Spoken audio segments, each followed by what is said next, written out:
Good morning, all of you. Today we will read the chapter number 4 of G Science. Feathers. Feathers means पंख. Feathers cover the body of birds. पंख पक्षियों के शरीर को ढकते हैं. They help birds to fly. वे पक्षियों को उड़ने में मदद करते हैं. Keep their body warm. और उनके शरीर को गर्म रखते हैं. Give them a shape. और उनको आकार देते हैं. Birds have 3 kind of feathers. These are birds के 3 प्रकार के feathers होते हैं. First is flight feathers are strong feathers in the wings and the tail. Flight feathers में जो उनकी wings जो होती हैं, पंख और पूंछ जो होती हैं, काफ़ी strong होती हैं, मजबूत होती हैं. Second is down feathers. Down feathers are soft feathers that keep a bird's body warm. Down feathers में जो उनकी फीदर्स होती हैं सॉफ्ट होती हैं, नरम होती है और वह पक्षियों के शरीर को गर्म रखती हैं.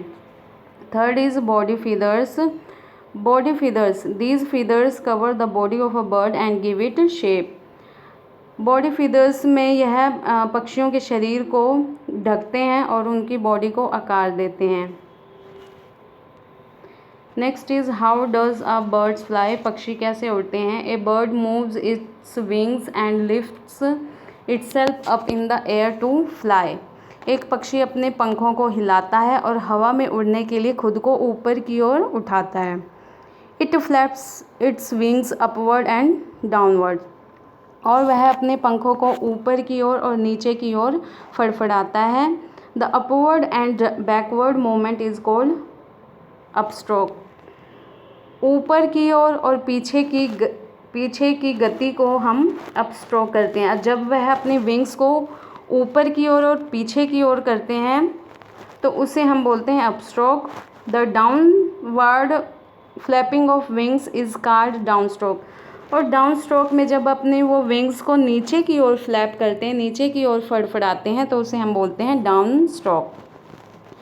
When the bird has to land, it spreads its wings and glides down without flapping its wings too much.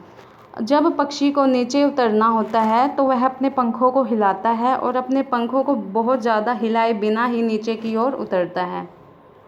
Next is where do birds live. पक्षी कहाँ रहते हैं. Birds build nest to lay eggs and raise their nestling.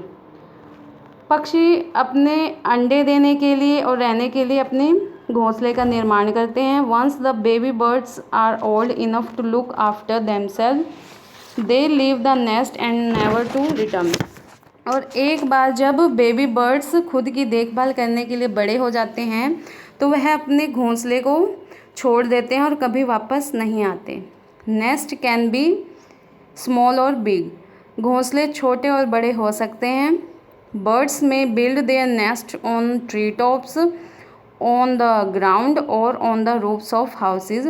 पक्षी अपने घोंसले पेड़ की ऊंचाइयों पर, ज़मीन पर और घरों की छतों पर बनाते हैं. Birds build nest with materials such as dry leaves, twigs, grass, feathers, straw, cotton, wool and even a piece of rag.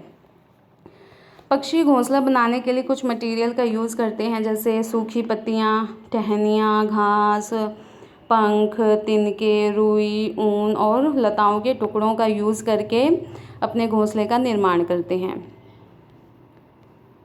Next is nest of birds. पक्षियों का घोंसला. A weaver birds uses its beak to weave leaves and twigs to make its nest. एक बुनकर पक्षी अपनी चोंच का उपयोग पत्तियों और टहनियों की बुनाई के लिए करता है. Unlike other nest the weaver birds nest has an opening from the bottom. अन्य घोंसलों के विपरीत बुनकर पक्षी के घोंसले में नीचे से एक उद्घाटन होता है. Next is a woodpecker makes a hole with its beak in the bark of a tree and uses it as a nest. और एक वुड पैकर अपने चोंच की हेल्प से पेड़ों की छाल में छेद करते हैं और अपने घोंसले का निर्माण करते हैं. An eagle normally builds its nest high up on cliffs or tall trees to protect its egg. आमतौर पर बाज अपने अंडों की रक्षा करने के लिए चट्टानों और ऊंचे पेड़ों पर अपना घोंसला बनाते हैं. A tailor bird uses its beak like a needle and stitches the leaves to make its nest. और एक टेलर बर्ड अपने सुई की तरह चोंच का उपयोग करते हैं और पत्तियों से घोंसला बनाने के लिए सिलाई करते हैं। It uses wool, cotton, thread or the thread of a spider's webs to stitch its nest. और वह घोंसला बनाने के लिए ऊन, कॉटन थ्रेड, धागे और मकड़ी के जालों के धागों से अपने नेस्ट का, अपने घोंसले का निर्माण करते हैं। A penguin build its nest with stones and pebbles. और एक पेंगुइन पत्थर और कंकड़ में अपने घोंसले बनाते हैं। A cuckoo is a lazy bird and does not build its own nest. एक कोयल बहुत ही आलसी पक्षी होता है और अपना घोंसला खुद नहीं बनाते। Instead it Lay's it's eggs in a crow nest. और यहाँ तक कि वह अपने अंडे कोए के घोंसले में देते हैं। As the eggs looks similar to those of a crow, the crow looks after the cuckoo eggs as its own. जैसा कि अंडे कोए के समान दिखते हैं, कौवा कोयल के अंडे को अपने समान देखभाल करता है। So students, please read this chapter carefully. Thank you and have a nice day.